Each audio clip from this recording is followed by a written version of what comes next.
अथ त्रयोदशाध्यायः। व्यास जी बोले, ही ब्रह्मन, ही भगवान, ही ब्रह्मपुत्र, मैंने सुना है कि पूर्व काल में प्रभु शंकर जी ने महादैत्य जलंधर का वध किया था। ही महाप्राज्ञ, आप शंकर जी के उस चरित्र को विस्तार पूर्वक कहिए।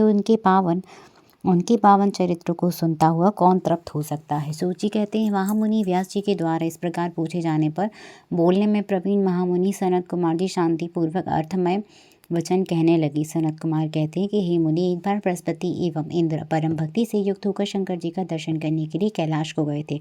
तब बृहस्पति तथा इंद्र के आगमन को जानकर अपने दर्शन के लिए तत्पर मन वाले उन दोनों के ज्ञान की परीक्षा लेने के लिए सिर पर जटाजूट बांधकर प्रसन्नमुख तथा दिगंबर होकर सज्जनों को सद्गति देने वाले प्रभु शंकर उनका मार्ग रोककर खड़े हो गए। उसके बाद आनंद पूर्वक जाते हुए इंद्र एवं बृहस्पति ने मार्ग में स्थित भयंकर अद्भुताकार वाले महातेजस्वी सिर जटाजूट बांधे हुए शांत विशाल भुजाओं वाले चौड़े वक्ष शब्द वाले गौर करने वाले तथा भयावह नेत्र वाले पुरुष को देखा। तब अपने अधिकार से मदमत्त इंद्र ने मार्ग में स्थित उन शंकर के रूप पुरुष को ना पहचान कर पूछा। इंद्र बोले, तुम कौन हो, कहाँ से आए हो, तुम्हारा नाम क्या है?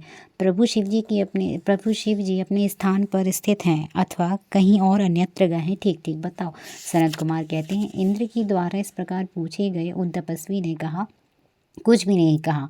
तब इंद्र ने पुनः पूछा, किंतु वह दिगंबर कुछ नहीं बोला।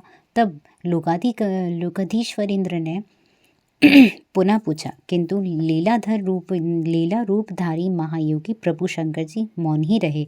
इस प्रकार इंद्र के द्वारा बार बार पूछे गए वे दिगंबर भगवान शिवेंद्र के ज्ञान की परीक्षा लेने के लिए कुछ नहीं बोले। तत्पश्चात तीनों लोगों के ऐश्वर्य से गर्वित इंद्र को महान क्रोध उत्पन्न हुआ और उन जटाधारी दिगंबर की भर्त्सना करते हुए उन्होंने यह वचन कहा।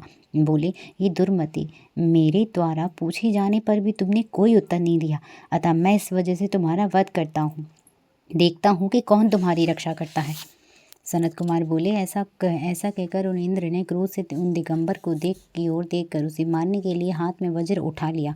तब सदाशिव प्रभु शंकर ने इंद्र को हाथ में वज्र लिए हुए देखकर उस वज्रपात को स्तंभित कर दिया। तत्पश्चात भयंकर तथा विकराल नेत्र वाले रुद्र क्रोध को अपने तेज से शीघ्र ही प्रज्वलित हो उठे, मानो जला डालेंगे। भुजा के स्तंभित हो जाने से इंद्र मन ही मन इस प्रकार प्रज्वलित हो गए जैसे मंत्र एवं औषधि से अपने पराक्रम को रुद्र देखकर सर्प प्रज्वलित होता है।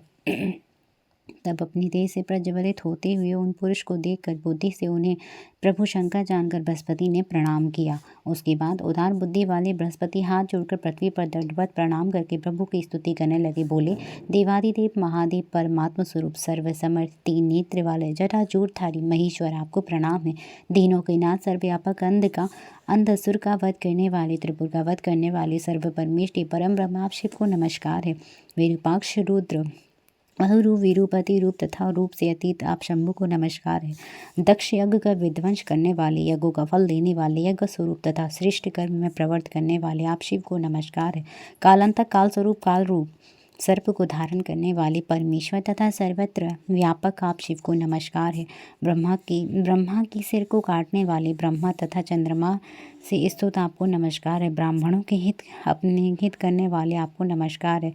आप परमात्मा को नमस्कार है। आप ही अग्नि वायु आकाश हैं, आप ही जल पृथ्वी हैं, आप ही सूर्य चंद्रमा नक्षत्र हैं, आप ही समस्त तारागण हैं, आप ही विष्णु हैं तथा आप ही उनसे स्तुत परमेश्वर हैं। आप ही सनकादिक मुनि हैं, आप ही ब्रह्म हैं, आप ही तपोधन नारद हैं, आप ही सारे जगत के ईश्वर हैं तथा आप ही जगत स्वरूप हैं। आप ही सबसे अन्वित सबसे भिन्न प्रकृति से परे हैं। आप ही ब्रह्म नाम धारण कर रजोगुण से युक्त होकर सभी लोगों की सृष्टि करते हैं। आप ही विष्णु रूप होकर सत्वगुण से युक्त होकर संपूर्ण जगत का पालन करते हैं। महादेव, आप ही हर का रूप धारण कर तमोगुण से युक्त होकर संपूर्ण पांच भौतिक जगत का लीला पूर्वक संहार करते हैं। हे विश्व भावन, आपके ही ध्यान बल से सूर्य तपता है, चंद्रलोक में अमृत बरसाता है और पवन बहता है। हे शंकर, आपके ही ध्यान बल से मेघ जल की वृष्टि करते हैं और आपके ही बल से इंद्र पुत्र के समान त्रिलोकी की रक्षा करते हैं। मेघ सभी देवता एवं मुनीश्वर आपके ध्यान बल से तथा आपके भय से चकित होकर अपने अपने कर्तव्य का पालन करते हैं। हे रुद्र, आपके चरण कमल के सेवन सेवन के प्रभाव से ही मनुष्य पृथ्वी पर अन्य देवताओं की उपासना नहीं करते हैं और स्त्रीलोक के ऐश्वर्य का भोग करते हैं। इतना ही नहीं, वे आपके चरण कमलों की सेवा से योगियों के लिए भी अगम्य दुर्लभ गति प्राप्त करते हैं। सनत कुमार कहते हैं, व्यास जी, इस प्रकार बृहस्पति ने लोक कल्याणकारी शिव जी की स्तुति करके ईश्वर के चरणों पर इंद्र को गिराया। सिर नीचा किए हुए इंद्र को शिव जी के चरणों में गिरा कर विनयावत बृहस्पति ने शिव जी से यह कहा। बृहस्पति बोले, हे दीनानाथ, हे महादेव, आपके चरणों पर गिरे हुए इंद्र का उद्धार कीजिए और अपने नेत्रज क्रोध को शांत कीजिए